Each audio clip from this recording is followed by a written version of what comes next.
नमस्कार, one India Hindi में आपका स्वागत है। सबसे खतरनाक होता है मुर्दा शांति से भर जाना, तड़प का ना होना, सब सहन कर जाना, घर से निकलना काम पर और काम से लौटकर घर जाना। सबसे खतरनाक होता है हमारे सपनों का मर जाना। जी हाँ, हम बात कर रहे हैं महान कवि अवतार सिंह संधू उर्फ पाश की, जिनके रग रग में क्रांति की भावना थी, जिनके हर शब्द में इंकलाब था, जिनके हर बोल में निर्भयता थी, जो अपनी कविताओं के जरिए लोहा खाने और बीवी को बहन कहने का मादा रखते थे, जो दुनिया को असली खतरे से आगाह करते थे। उनके यही लब, यही बोल, खतरे के प्रति आगाह करने का यही तरीका उनके लिए खतरा बन गया।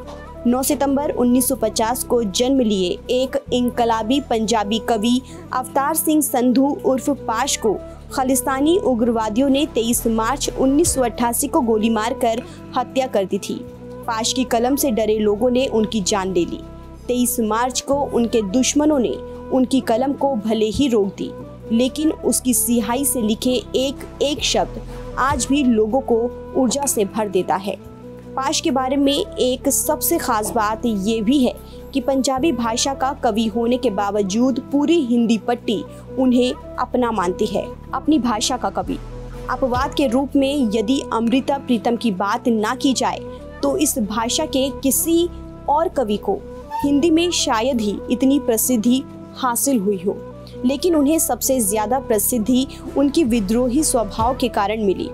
उनका कलम सत्ता पर वार से बिल्कुल नहीं चूकता था, चाहे सत्ताधीश कोई भी हो। सवाल उठता है कि अगर पाश आज होते, आज भी वो ये लिखते या नहीं जो उन दिनों लिखा था।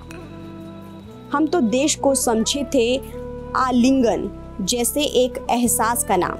हम तो देश को समझते थे काम जैसा कोई नशा। हम तो देश को समझते थे कुर्बानी सी वफा।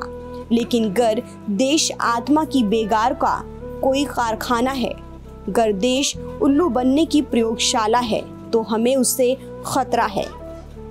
फिलहाल इस खबर में इतना ही। देश और दुनिया की तमाम खबरों के लिए आप बने रहिए वन इंडिया हिंदी के साथ।